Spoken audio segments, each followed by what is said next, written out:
नमस्कार दोस्तों, स्वागत है आप सभी का हमारे YouTube चैनल एजुकेशन गुरुजी पर। जी हाँ दोस्तों, 21 दिसंबर से रीट के ऑनलाइन आवेदन शुरू होने वाले हैं और ऑनलाइन आवेदन करने से पहले आपको कुछ बातें जाननी बहुत आवश्यक है, क्योंकि अगर आप इनमें गलती करेंगे तो हो सकता है आपका फॉर्म रिजेक्ट कर दिया जाए, और ऐसा विज्ञप्ति में साफ लिखा हुआ भी है। तो कौन कौन सी बातों का ध्यान रखना है आपको, वो अपन इस वीडियो के अंदर बात करेंगे। अगर कोई बिंदु छूट भी जाता है तो आप मुझे कमेंट में बता देना, मैं आपको कमेंट में उसका जवाब है वो दे दूंगा। तो सबसे पहले, अगर अभी तक आपने हमारे इस YouTube चैनल को सब्सक्राइब नहीं किया है तो सबसे पहले सब्सक्राइब कर लें। तो चलिए दोस्तों, कुछ बातें जैसे EWS और OBC प्रमाण पत्र कब का होना चाहिए, मैरिज सर्टिफिकेट, विकलांगता प्रमाण पत्र, फोटो का साइज, बैकग्राउंड रंग, ये मोस्ट इंपॉर्टेंट बिंदु है जो अब की बार विज्ञप्ति में दिया गया है। आयु सीमा, आरक्षण, कट ऑफ आदि को लेकर जो बातें हैं वो हम करेंगे। तो सबसे पहले बात कर लेते हैं EWS और OBC प्रमाण पत्र को लेकर।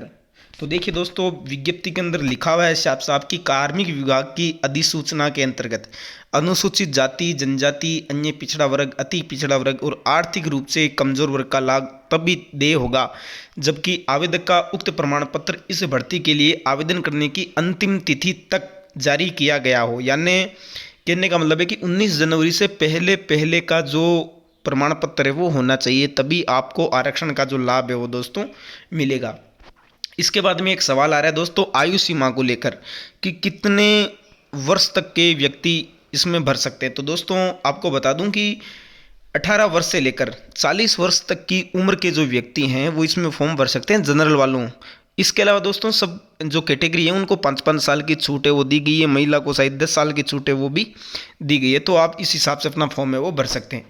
इसके अलावा दोस्तों जो सवाल है कि न्यूनतम योग्यताएं, तो दोस्तों न्यूनतम योग्यताएं आवेदन की अंतिम तिथि के पश्चात अगर कोई योग्यता आप हासिल करते हैं तो वो मान्य नहीं होगी। यानी कहने का मतलब है अगर BEd या BSTC के सेकेंड ईयर का परिणाम 19 जनवरी तक आता है तो आप योग्य हो, वरना आप योग्य नहीं हो। ये सवाल बहुत ज़्यादा बार पूछा गया है। इसके अलावा दोस्तों ये मैंने बता ही दिया था, अति पिछड़ा वर्ग और आर्थिक रूप से कमज़ोर आरक्षण के लिए महिलाओं का आरक्षण पूछा जा रहा है। तो 30% महिलाओं का आरक्षण है दोस्तों। और इसमें एक चीज़ यही है, अगर इनकी सीटें खाली रहती है तो ये उसी वर्ग के पुरुष अभ्यर्थी के द्वारा भरी जाएगी। तो आप टेंशन ना लें, ये उसी वर्ग के अभ्यर्थी के द्वारा भरी जाएगी इन सीटों को। कितने कितने प्रतिशत वाले फॉर्म भर सकते हैं, तो सामान्य में दोस्तों 60% होने चाहिए TSP और नॉन TSP में। अनुसूचित जनजाति के अंदर 55 होने चाहिए और TSP में 36 होने चाहिए। SC, OBC, MBC, EWS के लिए 55% होने चाहिए। अब शायद 82 नंबर वालों को भी अलाउ कर दिया गया है।